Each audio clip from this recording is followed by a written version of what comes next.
Hoje a gente tem o capítulo 9 de Atos, e o capítulo 9 é um momento de transição no livro de Atos, importante porque é o momento da conversão do apóstolo Paulo.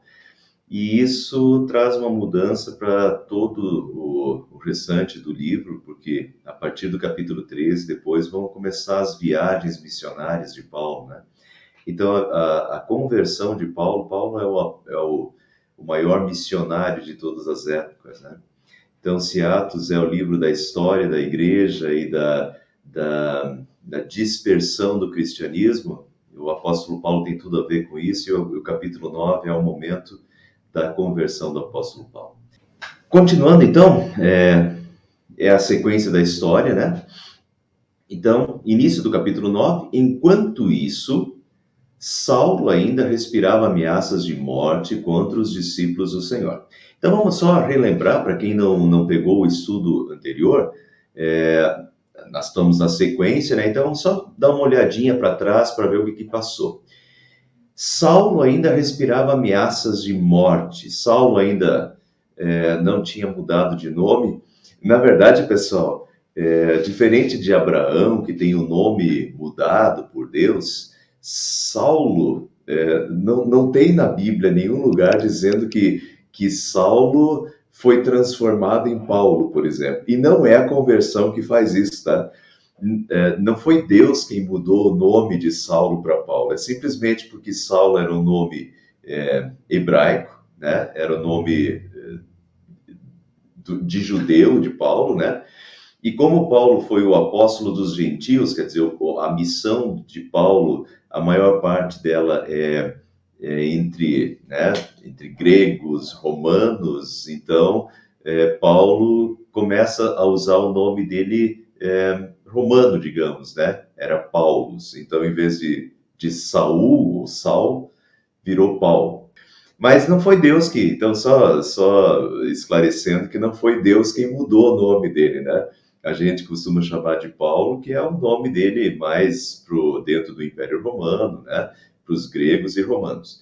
Mas o nome dele não foi mudado por Deus, né? Foi uma estratégia missionária que ele usa de deixar o nome, digamos, assim como tem Paul em inglês e Paulo em português, e seria estranho eu me chamar aqui de Paul, né? É o Paulo em português, e assim Paulo também, em vez de ser chamado de Saulo, ele prefere ser chamado de Paulo no mundo greco-romano da época, né? Para facilitar a missão. Mas então vamos lá. Saulo ainda respirava ameaças de morte contra os discípulos do Senhor. Então aqui ele ainda não estava convertido. Vamos ver um pouquinho do capítulo anterior, relembrar. E Saulo estava ali consentindo na morte de Estevão, então ele participou da morte de Estevão. Naquela ocasião desencadeou-se uma grande perseguição contra a igreja em Jerusalém. Todos, exceto os apóstolos, foram dispersos pelas regiões da Judéia e Samaria. Saulo, por sua vez, devastava a igreja, indo de casa em casa, arrastava homens e mulheres e os lançava na prisão. Então é isso que está acontecendo, essa perseguição extrema, uma perseguição extrema causada até pelo apóstolo Paulo, não só por ele, mas causada e intensificada, com certeza, pelo apóstolo Paulo, e Paulo teve tudo a ver com essa perseguição extrema que levou à dispersão da igreja. Então, essa é a situação, né? Enquanto isso o quê? Tinha a perseguição estava levando eles a sair. Depois, o que acontece enquanto isso é que Filipe vai para Samaria, Filipe vai para a Judéia, né? Filipe tem um encontro com Simão o Mágico, tem um encontro com o eunuco, e assim vai. A história da igreja está em movimento. Enquanto isso, Saulo ainda respirava ameaças de morte contra os discípulos do Senhor. Dirigindo-se ao sumo sacerdote, pediu-lhe cartas para as sinagogas de Damasco, de maneira que, caso encontrasse ali homens e mulheres que pertencessem ao caminho com letra maiúscula, são os cristãos, pudesse levá-los presos para Jerusalém. Agora, vejam aqui no mapa, pessoal, de Jerusalém até Damasco. Damasco é a capital da Síria. São 315 quilômetros, pelo menos hoje, tá? Imagine na época, talvez a estrada não era a mesma, né? E ainda no lombo de um cavalo, 315 quilômetros. Imagine a viagem que esse cara fez e a disposição de Paulo para pedindo cartas ao sumo sacerdote para as sinagogas de Damasco, para caso encontrasse ali homens ou mulheres que pertencessem ao caminho, pudesse levar os presos. Olha a disposição de Paulo, andar 315 quilômetros e ir lá para Damasco para perseguir os cristãos lá em Damasco, né? E aqui foi o momento da guinada, né? É interessante lembrar que Lucas sabe de tudo isso por relato do próprio apóstolo Paulo. Quem está escrevendo Atos dos Apóstolos? Quem está escrevendo é Lucas. E Lucas é o médico do apóstolo Paulo. Portanto, Lucas sabe de tudo isso pelo próprio apóstolo Paulo. Às vezes a gente não pensa nisso, mas quando a gente pensa nisso, né? Quem está relatando? Quem sabia de tudo isso? O próprio apóstolo Paulo que fez isso tudo, né? Quem está relatando isso, e Lucas sabe de tudo isso pessoalmente através do apóstolo Paulo que relata o que aconteceu, né? Em sua viagem, quando se aproximava de Damasco, de repente brilhou ao seu redor uma luz vinda do céu. Ele caiu por terra e ouviu uma voz que lhe dizia: Saulo, Saulo, por que você me persegue? Saulo perguntou: Quem és tu, Senhor? Ele respondeu: Eu sou Jesus, a quem você persegue. Levante-se, entre na cidade e alguém lhe dirá o que você deve fazer. Entre na cidade. Então ele devia estar bem perto já de Damasco, né? Já andou todo o caminho, devia estar bem perto da cidade, porque depois Jesus pede para ele entrar na cidade e que Jesus lhe diria o que fazer. Mas aqui, pessoal, literalmente, eu brinco com isso, que literalmente Jesus derrubou Paulo do cavalo. Não só desse cavalo, mas de fato foi uma guinada de vida para o apóstolo Paulo. Aquele que antes perseguia a igreja e que estava indo para Damasco para continuar a perseguição à igreja de Deus, que devastava a igreja de Deus. Esse é o termo que Lucas usa, e Lucas está falando pelos relatos de Paulo, quer dizer, o próprio Paulo falava isso, de que ele devastava a igreja, entrava nas casas, prendia, levava, né, o pessoal, os cristãos. Então, Jesus literalmente faz esse cara cair do cavalo e transforma a vida dele radicalmente. O cara que estava indo, né, de perseguidor agora se torna um propagador. Mas então, aqui está a revelação de Jesus ao apóstolo Paulo. Então, levante-se, entre na cidade, alguém lhe dirá o que você deve fazer. Os homens que viajavam com Saulo pararam emudecidos, ouviam a voz, mas não viam ninguém. Saulo levantou-se do chão e, abrindo os olhos, não conseguia ver nada. Ele ficou cego, né, durante 3 dias. E os homens o levaram pela mão até Damasco. Por 3 dias ele esteve cego, não comeu, nem bebeu. Depois a gente vai ver que depois caem como se fossem espécie de escamas os seus olhos, né? Então ele fica cego aí por 3 dias. Então ele entra dentro da cidade de Damasco. Em Damasco havia um discípulo chamado Ananias, e o Senhor o chamou numa visão. Ananias, eis-me aqui, Senhor, respondeu ele. O Senhor lhe disse: vá à casa de Judas, na rua chamada direita. Vejam como Deus está guiando aqui, né? Como o Espírito Santo vai guiando as pessoas. Esses dias eu estava contando no culto aqui também, como eu nem sabia, mas como Deus acabou me guiando lá para ajudar um rapaz aqui de Itararé, só fiquei sabendo de 4 anos depois. Por casualidade, também não precisava nem ficar sabendo, mas o fato é esse, né? Aqui Ananias teve uma visão mais clara e mais nítida, mas às vezes Deus nos usa também, e Deus está fazendo a mesma coisa hoje, não tenho dúvida disso. Deus está fazendo a mesma coisa hoje, Deus está nos guiando, né, dessa forma. Às vezes a gente não vê, não tem uma visão, às vezes a gente não ouve uma voz, mas Deus continua guiando o seu povo e os seus filhos através do Espírito Santo. O Espírito Santo está nos movendo da mesma forma. E o Senhor lhe disse: vá à casa de Judas, na rua chamada direita. Olha, né, o Espírito Santo guiando. e pergunte por um homem de Tarso chamado Saulo. Ele está orando. Numa visão, viu um homem chamado Ananias chegar e impor-lhe as mãos para que voltasse a ver. Respondeu Ananias: Senhor, eu tenho ouvido muita coisa a respeito desse homem e de todo o mal que ele tem feito aos teus santos em Jerusalém. Ele chegou aqui com autorização dos chefes dos sacerdotes para prender todos os que invocam o teu nome. Então, o que Ananias está dizendo, Senhor, eu tenho ouvido falar desse homem. Esse homem tem carta. Ananias até sabe que Paulo tem carta de autorização para prender os cristãos de Damasco. E então a fama de Paulo corria, né? Tanto que, vamos lembrar do capítulo anterior, que essa é a causa da dispersão dos cristãos, a extrema perseguição que se abateu sobre a região, né? Então, Paulo é famoso do outro lado, né?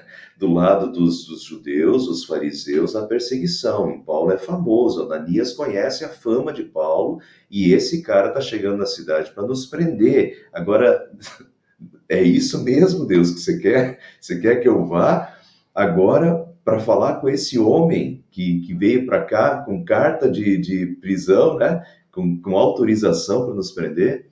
Mas o Senhor disse a Ananias: vá, este homem é meu instrumento escolhido para levar o meu nome perante os gentios e seus reis e perante o povo de Israel.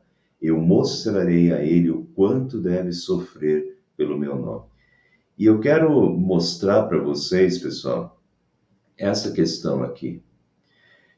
Eu mostrarei a ele o quanto deve sofrer pelo meu nome. Esse que tanto fez sofrer e fez sofrer tantas famílias, que aprisionou tantos cristãos, né? Que participou da morte de Estevão.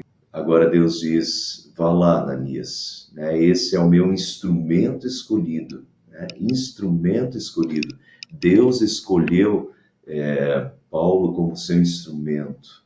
Isso até hoje nós somos instrumentos das mãos de Deus, pessoal, e a gente tem que se colocar como isso e pedir que Deus nos use. Essa é a minha oração, que Deus me use, e que tem que ser a nossa oração também.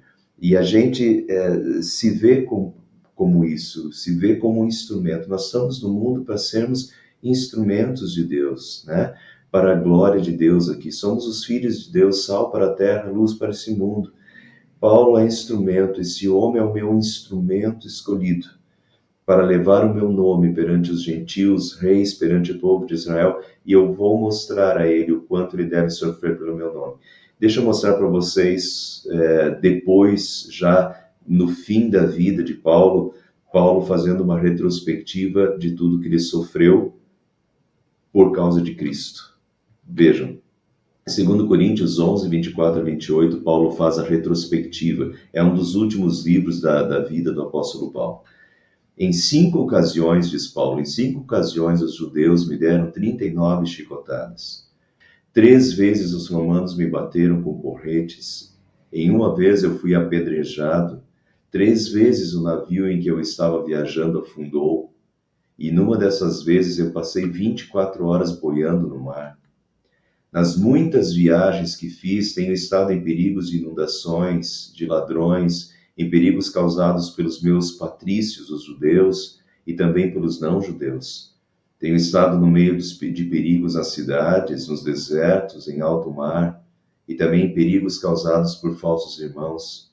Tenho tido trabalhos e canseiras, muitas vezes tenho ficado sem dormir, tenho passado fome e sede, tem me faltado casa, comida e roupas. Além dessas e de outras coisas, ainda pesa diariamente sobre mim a preocupação que tenho por todas as igrejas. Então, quando a gente olha para o fim da vida do apóstolo Paulo, eu vou mostrar daqui a pouco para vocês, eu vou mostrar um pouco da história do apóstolo Paulo, que às vezes a gente tem que juntar o quebra-cabeças bíblico, né? Mas o apóstolo Paulo foi convertido ele tinha por volta de 28 anos e morreu com aproximadamente 62, 63 anos. Então aqui nós temos aqui em Atos, na conversão, Jesus diz para Ananias: Ananias, eu mostrarei a ele o quanto ele deve sofrer pelo meu nome. E quando a gente olha para 2 Coríntios 11, 24 a 28, Paulo já com 60 anos de idade, e fazendo a retrospectiva, a gente então consegue ver o que Jesus estava antecipando para Ananias lá, né, 32 anos antes. Então Ananias foi e entrou na casa, pôs as mãos sobre Saulo e disse: Irmão Saulo, o Senhor Jesus, que lhe apareceu no caminho por onde você vinha, enviou-me para que você volte a ver e seja cheio do Espírito Santo. Imediatamente algo como escamas caiu dos olhos de Paulo e ele passou a ver novamente. Levantando-se, foi batizado e depois de comer, recuperou as forças. Então, foi batizado por Ananias, né? E teve os seus olhos restaurados. Aqui fica uma questão para os estudiosos, se esse fato de Paulo, dessa luz ter cegado Paulo e Paulo ter ficado 3 dias cegos e depois ter caído essas escamas dos olhos de Paulo, se por acaso Paulo não ficou com alguma sequela disso. Em Gálatas 6, 11 e 17, Paulo diz assim: vejam com que grandes letras, em grego é mais ou menos assim, com que letras garrafais. Vejam com que letras grandes eu escrevi a vocês de próprio punho. E depois, no versículo 17, ele diz: eu trago no corpo as marcas de Jesus. Então, muitos ficam pensando se, eventualmente, essa questão de Paulo escrever com letras garrafais de próprio punho, se Paulo não tinha ficado com alguma sequela na visão, a ponto de ele ter que, quando ele...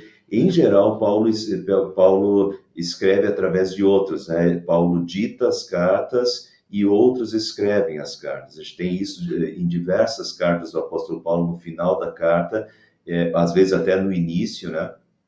Ele já está se identificando, eu, Paulo e Timóteo, e é Timóteo que está escrevendo, às vezes é Silas que está escrevendo, Paulo está ditando e outros estão escrevendo. E quando Paulo escreve, no caso de Gálatas, ele escreve em grandes letras. Será que isso é alguma sequela na vista? Alguns até chegam a pensar se essa questão da vista não tá ligado ao espinho na carne do apóstolo Paulo. Enfim, a gente não tem muitos dados para interpretação, né? Pode não ser, mas eventualmente também pode ser alguma coisa assim, que ficou uma sequela, e isso fazia parte das marcas de Jesus. Trago no corpo as marcas de Jesus. Trago no corpo as marcas de Jesus faz parte daquelas 5 séries de açoites, cada uma com 39 chicotadas, né? Então, você tem 39 vezes 5 séries de açoites. Isso, ele tinha as costas provavelmente cheia de marcas. Isso tudo são as marcas de Jesus, do apedrejamento que ele diz que ele sofreu, dos porretes, né, das porretadas que ele levou dos judeus. Enfim, tudo isso trazia marcas. Ele trazia no seu corpo as marcas. Talvez nos olhos também as marcas de Jesus.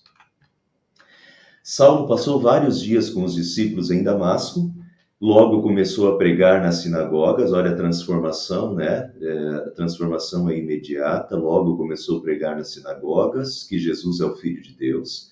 Todos os que o ouviam ficavam perplexos e perguntavam: não é ele o homem que procurava destruir em Jerusalém aqueles que invocam este nome?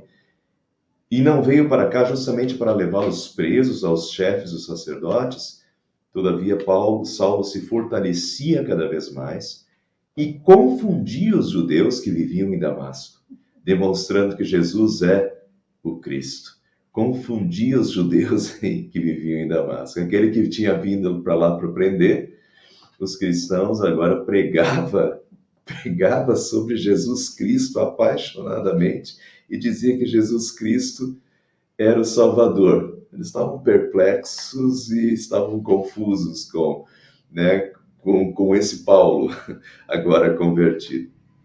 E decorridos muitos dias, os judeus decidiram de comum acordo matá-lo, mas Saulo ficou sabendo do plano deles. Dia e noite eles vigiavam as portas da cidade a fim de matá-lo, mas os seus discípulos o levaram de noite e o fizeram descer num cesto através de uma abertura na muralha, e assim salvaram a vida dele em Damasco. Quando chegou a Jerusalém, tentou reunir-se aos discípulos, mas todos estavam com medo dele, em Jerusalém também, né? Não acreditando que fosse realmente um discípulo. Então Barnabé, aquele mesmo Barnabé que apareceu já nos primeiros capítulos de Atos, aquele Barnabé que vendeu as suas propriedades e colocou aos pés dos apóstolos para que o dinheiro fosse distribuído entre os mais pobres, né, entre os carentes, aquele Barnabé cheio do Espírito Santo. Então, esse Barnabé, e Barnabé, de agora em diante, Barnabé vai aparecer bastante, né? Barnabé vai participar da primeira viagem missionária depois, junto com Paulo. Mas então, Barnabé levou Paulo, o levou aos apóstolos e lhes contou como no caminho Saulo vira o Senhor que lhe falara e como em Damasco ele havia pregado corajosamente em nome de Jesus. Assim Saulo ficou com eles e andava com liberdade em Jerusalém, pregando corajosamente em nome do Senhor. Falava e discutia com os judeus de fala grega, mas esses tentavam matá-lo. De novo, né? Tentando matá-lo. Sabendo disso, os irmãos o levaram para Cesareia e o enviaram para Tarso. Então ele estava em Jerusalém, eles estavam tentando matá-lo, né? Tentavam matá-lo. Sabendo disso, os irmãos o levaram para Cesareia, Porto, né? E de Cesareia o enviaram para Tarso, que era a cidade natal de Paulo. Já vou falar um pouquinho melhor sobre isso quando eu vou fazer um relato um pouquinho dos primeiros anos do apóstolo Paulo, vou mostrar isso aqui um pouquinho melhor para vocês. E a igreja passava por um período de paz, depois disso, né? A igreja passava por um período de paz em toda a Judéia, Galiléia e Samaria, Judéia, Galiléia e Samaria. Ela se edificava, a igreja, né? Se edificava e, encorajada pelo Espírito Santo, crescia em número, vivendo no temor do Senhor. Já falei sobre isso na semana passada, não era só na paz, não é só no período de paz que a igreja cresceu também, vimos isso no capítulo passado, a igreja também crescia nos períodos de perseguição. Então, é o Espírito Santo agindo, né? O Espírito Santo, encorajada pelo Espírito Santo, né? A igreja crescia em número, vivendo no temor do Senhor.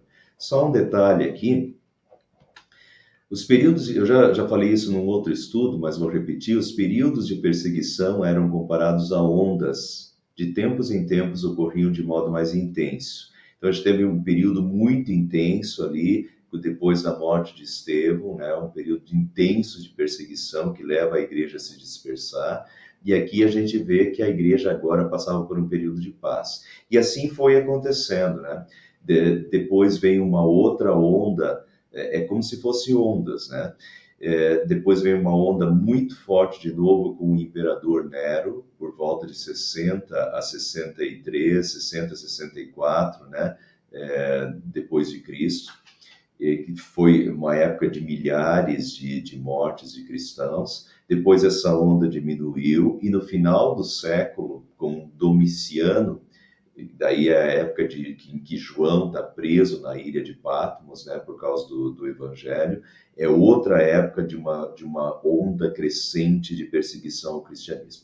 Então, por isso é comparado a ondas, né? Uma onda que se forma, quebra, e depois vem outra onda que se forma, e assim aconteceu de fato, a gente vê isso bem claramente no primeiro século do cristianismo. A perseguição, ela de certa forma é contínua, mas grandes ondas de perseguição, elas vêm e depois abaixam um pouco a intensidade e se formam de novo, tá? Agora eu quero passar para vocês, aproveitando aqui, então, esse capítulo a gente viu a conversão do apóstolo Paulo, e eu quero fazer um pouquinho de uma trajetória do apóstolo Paulo, desde a sua infância, do seu lugar de nascimento até aqui. tá? Porque a partir daqui a gente vai ver um pouquinho da continuação da vida do apóstolo Paulo. Então eu quero fazer uma retrospectiva do que foi da infância do apóstolo Paulo até esse momento, e a continuação disso a gente vai ter bastante no decorrer dos estudos de Atos dos Apóstolos. Então vamos lembrar a cidade natal de Paulo, né? Paulo nasceu em Tarso.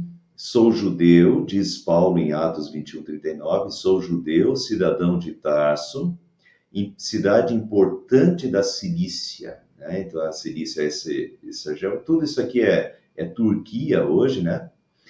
Mas então, eu sou judeu da cidade de Tarso, cidade importante da região da Cilícia.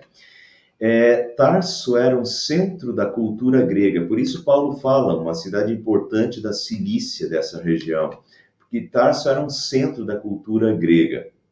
E isso é importante a gente observar, que vejam Deus trabalhando. Daqui a pouco o apóstolo Paulo vai dizer isso claramente, que Deus o preparou desde o berço. E é verdade, assim como Deus fez com Moisés, assim como Deus fez com José, parece que Deus está trabalhando em Paulo desde o berço, tá? Mas ele não nasce em Jerusalém, né? Não nasce aqui em Jerusalém, ele nasce numa cidade greco-romana, né? Primeiro, a cultura ainda é uma cultura grega, né? Mas agora já é o Império Romano. Então, é uma cidade importante de cultura grega, que ele nasce e se cria. Outra questão importante envolvendo isso é a cidadania romana de Paulo. O comandante, quando Paulo foi preso lá, o comandante perguntou, você é cidadão romano? Ele respondeu, sim, sou. Então o comandante disse, eu precisei pagar um elevado preço por minha cidadania. E respondeu Paulo, eu a tenho por direito de nascimento. Cidadania romana custava muito caro, né? Provavelmente quase milhões hoje para ter a cidadania romana. E o comandante tinha pagado uma quantia para ser cidadão romano, e Paulo tinha direito de nascimento de cidadania romana. E isso dava direitos. Por exemplo, Paulo não podia ser chicoteado, acabou sendo, né? Mas depois que descobriram que ele era cidadão romano, daí ficaram com medo do que fizeram, porque ele era cidadão romano. Ele tinha que ser julgado por César, por ser cidadão romano, né? Então, essa questão da cidadania romana ajudou e facilitou muito a vida do apóstolo Paulo. Deus está trabalhando aí também, pessoal. Apenas 1/3 da população da época tinha cidadania romana. Os pais de Paulo provavelmente deviam exercer alguma função para o império, porque Paulo diz que ele tinha o direito da cidadania romana de berço, né?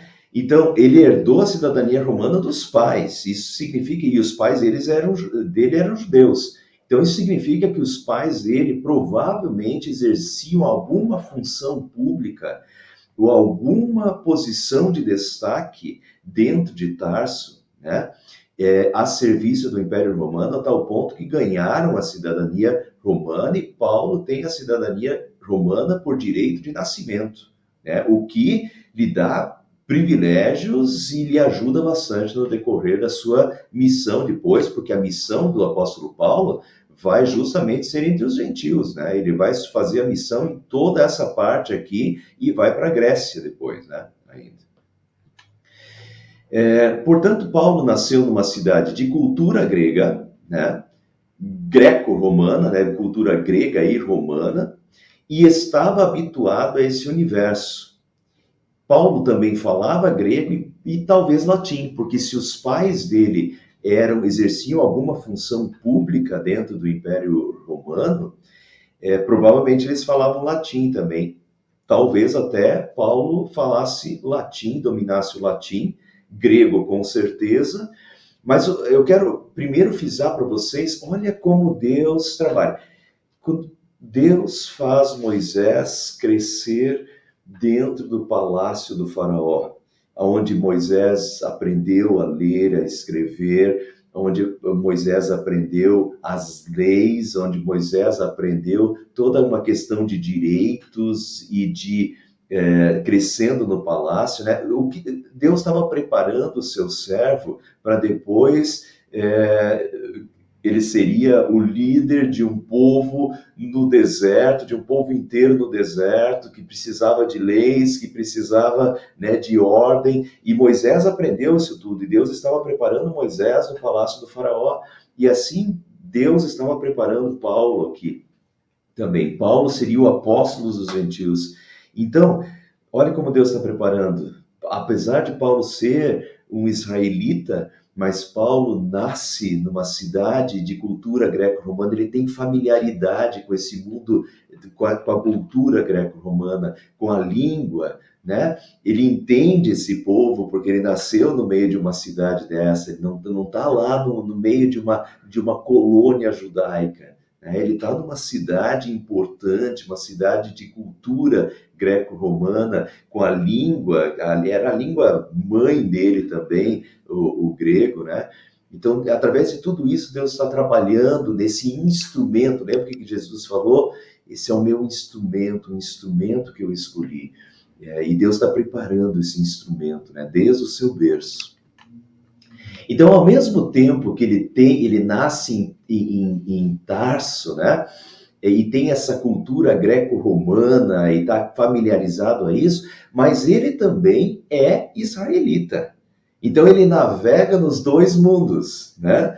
Eu também sou israelita, diz Paulo, da descendência de Abraão, da tribo de Benjamim. Olha aí as 12 tribos que a gente está estudando no grupo Rebeca, né? Paulo era da tribo de Benjamim, descendente de Abraão, israelita, quer dizer, israelita da gema, né? Ele navega nos dois mundos, ele é de Tarsus, ele entende a cultura greco-romana, ele domina a língua, né? Ou as línguas, ele entende do mundo greco-romano, mas ele também é de berço judeu, da tribo de Benjamim, descendente de Abraão, israelita. Diz Paulo em Filipenses 3,5, eu fui circuncidado no 8º dia, conforme a lei, sou da linhagem de Israel, da tribo de Benjamim, hebreu de hebreus. Quanto à lei, eu era fariseu. Fariseu era aquele grupo mais radical, né? Mais extremado, que tentava cumprir rigorosamente todas as leis de Deus, que sabia as leis de Deus de cor e salteado, e preservava essas leis rigorosamente. Em Atos 23:6, Paulo diz, irmãos, eu sou fariseu, filho de fariseus. Então, veja como ele trabalha. Então, ele está mostrando aqui, olha, tá bom, eu nasci em Tarso, mas eu sou hebreu de hebreus, eu sou da tribo de Benjamim, eu sou fariseu, filho de fariseus, né?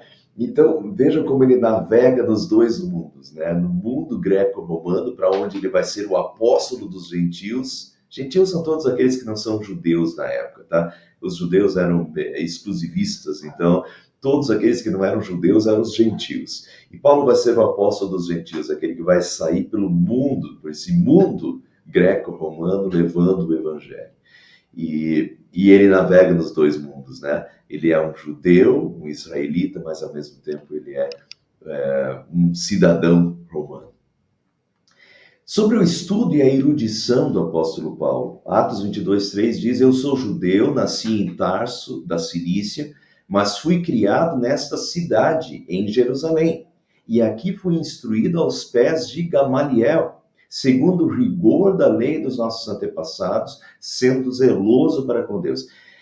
Então vejam, a educação de Paulo. Paulo aqui diz que ele foi criado nessa cidade, em Jerusalém. Os estudiosos não sabem exatamente, porque não é dito, né, em nenhum lugar da Bíblia, com quantos anos Paulo foi em Jerusalém e por que ele foi para Jerusalém. Tem até uma tradição, mas é uma tradição que a gente não pode se basear necessariamente nela, mas a tradição diz que a irmã, Paulo teria uma irmã casada que morava em Jerusalém, e ele então foi estudar em Jerusalém. O fato é o seguinte, ele diz que ele é fariseu, filho de fariseus. E então, Jerusalém é o centro, e em Jerusalém estão os melhores mestres. Então, é óbvio que os pais de Paulo faziam questão que Paulo fosse para Jerusalém e fosse instruído pelos melhores, e fosse instruído pelos melhores mestres da lei, né? Então, Paulo, talvez com 12 anos, alguns dizem que provavelmente com 14 anos, Talvez até os pais tenham permanecido em Tarso, mas Paulo vai para Jerusalém para estudar com os melhores em Jerusalém. E teve um dos melhores e dos mais famosos mestres da época. Paulo faz questão de dizer isso quando Paulo é acusado. Paulo faz questão de dizer quem tinha sido o mestre dele, né? Eu fui instruído aos pés de Gamaliel. Gamaliel é um dos maiores mestres da época, e não só, Gamaliel fez escola, né? Tinha uma escola, e mais, ele na verdade era neto de Halel. Halel era outra escola do judaísmo, né? Era um ramo do judaísmo, extremamente conhecido. Então, Paulo estudou com os melhores, digamos, a melhor escola, da melhor descendência, com um dos melhores professores e mais famosos da época. Um cara erudito, um cara que tinha estudo, né? Foi instruído aos pés de Gamaliel, segundo o rigor da lei dos nossos antepassados, quer dizer, conhecia o Antigo Testamento, provavelmente de cor, na maior parte das vezes, né? Sendo zeloso para com Deus. E daí, em outro texto, Gálatas 1,14, ele diz assim: no judaísmo, eu superava a maioria dos judeus da minha idade. Quer dizer, ele era um fenômeno. E era extremamente zeloso das tradições dos meus antepassados. Deus não escolheu qualquer um. Ao mesmo tempo que Deus escolhe os pescadores lá, pessoas humildes, né? Pedro, mas também no Antigo Testamento, Deus escolheu Isaías, um cara extremamente erudito na época e extremamente capaz e capacitado. E no Novo Testamento, Deus também pega Paulo, que é, né, um cara que extremamente erudito para a época. Não era qualquer um, né? E esse é um instrumento que Deus vai usar. É um cara que, de novo, enfrenta os judeus, é um cara capacitado, um cara que sabe o Antigo Testamento praticamente decorado, que domina o Antigo Testamento, que sabe tudo do judaísmo e que vai para dentro das sinagogas e vai desmontar os argumentos. Tanto que o pessoal estava confuso, porque Paulo agora falava sobre Jesus e mostrava e fazia a conexão de Jesus com as profecias do Antigo Testamento e mostrava o cumprimento das profecias em Jesus. Quer dizer, vejam quem Deus pega. Deus pega um cara desses, instruído aos pés de Gamaliel, um cara que domina o judaísmo, de um dos ramos mais ortodoxos, que é os fariseus, e Paulo agora pega, né, Jesus converte esse cara, e esse cara vai para dentro das sinagogas falar sobre Jesus e desmonta qualquer argumento, né, contrário. Esse é o apóstolo Paulo, instrumento escolhido por Deus. Chamada e a conversão de Deus, né? Gálatas 1, 15 e 16, Paulo diz: Deus me separou desde o ventre materno. Olha a ótica de Paulo. Deus me separou desde o ventre materno e me chamou por sua graça, quando lhe agradou revelar o seu Filho em mim, para que eu o anunciasse entre os gentios. Então, Paulo vê Deus o preparando desde o ventre materno, por isso faça conexão com Moisés, faça conexão com José. Deus o preparou desde o ventre materno, e quando lhe agradou, Deus revelou o seu Filho em mim para que eu anunciasse entre os gentios. Paulo foi convertido, calcula-se que cerca de 3 anos depois da morte e da ressurreição de Jesus, e estima-se que Paulo tinha em torno de 28 anos de idade quando ele foi convertido ao cristianismo. Paulo foi chamado diretamente por Cristo, por isso a gente fala do apóstolo Paulo. Paulo, assim como os 12 discípulos eram os 12 apóstolos porque foram chamados diretamente por Jesus, Paulo também foi chamado diretamente por Jesus. Então, tanto Paulo se considera apóstolo, quanto também as pessoas, né, da época o consideram apóstolo, porque Paulo teve esse chamado diretamente de Deus. A tal ponto que ele não precisou da imposição de mãos dos 12 apóstolos. Vocês viram no capítulo passado lá que Pedro foi lá, né, para a região da Samaria e impôs as mãos para que eles recebessem o Espírito Santo. Isso não aconteceu com o apóstolo Paulo. Paulo não precisou de imposição de mão de nenhum dos apóstolos, porque ele teve esse chamamento direto de Deus, né? Então, vejam aqui quando Paulo fala em Gálatas: eu não consultei pessoa alguma, tampouco subi a Jerusalém para ver os que já eram apóstolos antes de mim. Ele não teve necessidade de ir lá pedir aprovação de Pedro, João e etc., dos 12 discípulos, né? Ele não consultei pessoa alguma, tampouco subi a Jerusalém. Ele foi chamado por Jesus, ele é um apóstolo de Jesus, ele se sente assim e os outros o consideram assim. Após a conversão, ele ficou cerca de 3 anos na Arábia. Isso passa às vezes batido, né? Quando agradou a Deus revelar o seu Filho em mim para que eu o anunciasse entre os gentios, eu não consultei pessoa alguma, tampouco subi a Jerusalém para ver os que eram os apóstolos antes de mim, mas de imediato, diz Paulo, parti para a Arábia e voltei outra vez a Damasco. Depois de 3 anos subi a Jerusalém. Então, de imediato parti para a Arábia. O que provavelmente aconteceu, pessoal, Atos capítulo 9, que é o nosso texto de hoje, provavelmente Atos capítulo 9 é um resumido dessa conversão e resume vários anos em um capítulo só. Mas em Gálatas, Paulo é mais detalhado e ele acrescenta coisas, então a gente tem que somar a história, tá? O que provavelmente aconteceu é que no caminho para Damasco, Paulo foi convertido, entra na cidade, então acontece lá, Ananias impõe as mãos sobre ele, caem as escamas dos olhos, depois, né, no terceiro dia, e Paulo fica alguns dias ali pregando, mas ele diz aqui, ó, de imediato partiu para a Arábia. Então ele não ficou muito tempo em Damasco depois da conversão, e ele partiu para a Arábia. O que ele foi fazer na Arábia e que Arábia é essa? Bom, a gente, pelo mapa aqui, vocês podem ver, né, a Arábia aqui embaixo, tem essa Arábia aqui. Provavelmente, pelo que os especialistas acham, ele veio para essa região aqui. Não se sabe em nenhum lugar, ele diz o que ele estava fazendo, o que ele ficou fazendo na Arábia durante esses 3 anos.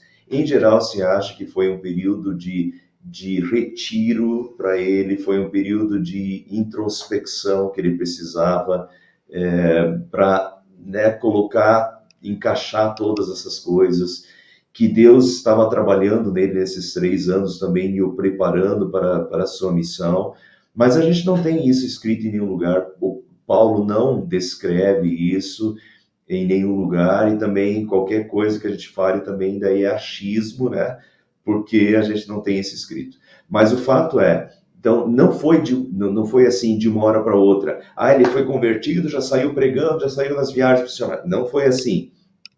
Ele foi convertido, ficou alguns dias provavelmente em Damasco, de imediato partiu para a Arábia, depois de 3 anos subi a Jerusalém. Voltei a Damasco e depois de 3 anos subi a Jerusalém. Por que a gente fala que ele ficou em torno de 3 anos nesse retiro na Arábia? Porque quando ele volta a Damasco, a gente sabe que ele logo em seguida começa a perseguição. O texto diz que alguns dias depois ele já está correndo risco de morte. Então, provavelmente esses 3 anos aqui, a maior parte desses 3 anos foi nesse retiro na Arábia.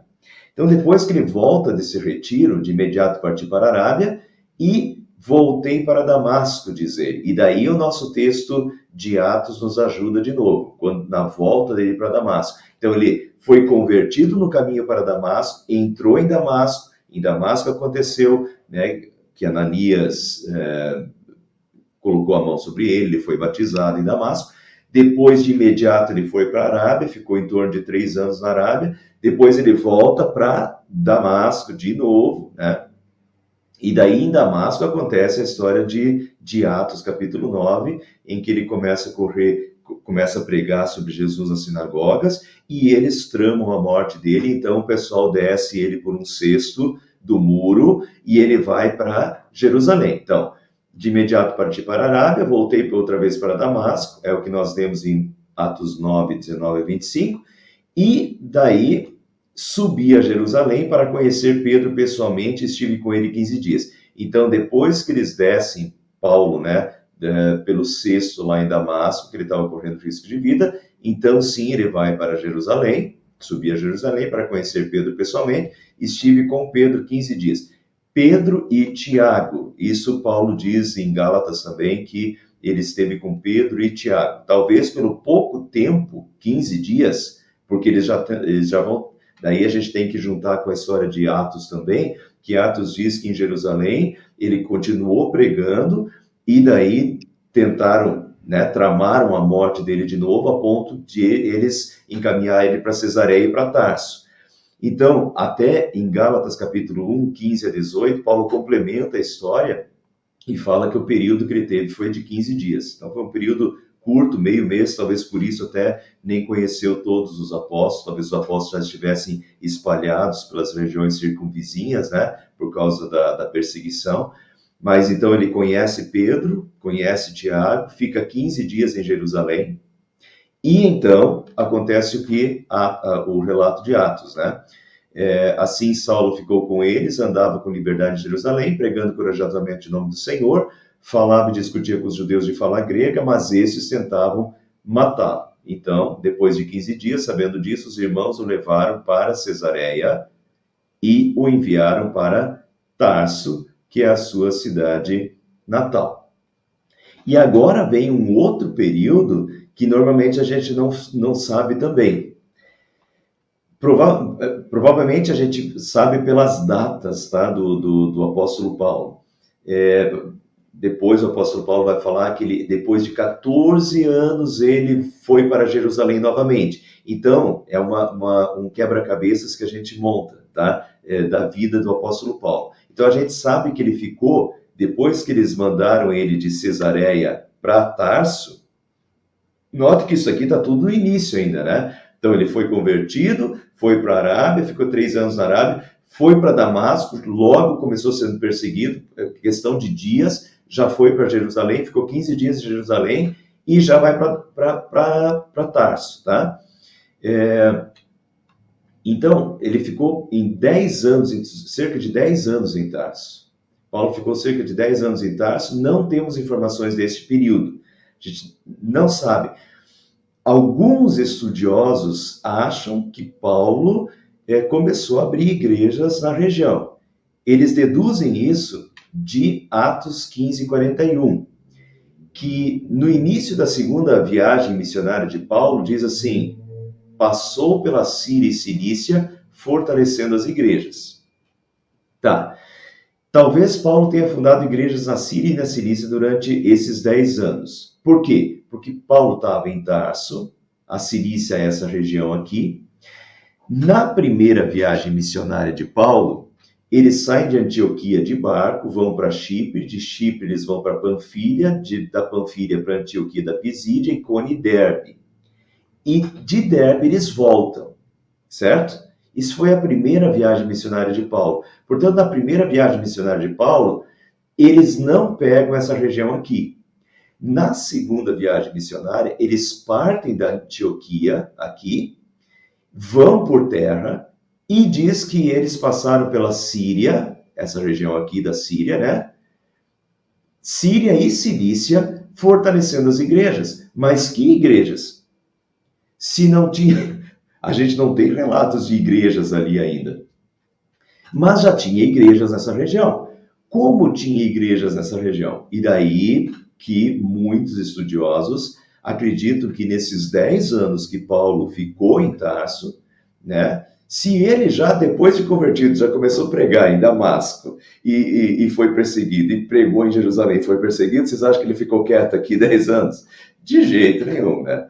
Então, muitos acreditam que nesses 10 anos, Paulo talvez tenha fundado diversas igrejas, essas igrejas aqui, ó, né? Que depois, na segunda viagem, eles vêm já fortalecendo as igrejas da Síria e da Cilícia, que talvez foram igrejas abertas nesses 10 anos pelo apóstolo Paulo, mas a gente não tem muitos relatos desses 10 anos, tá?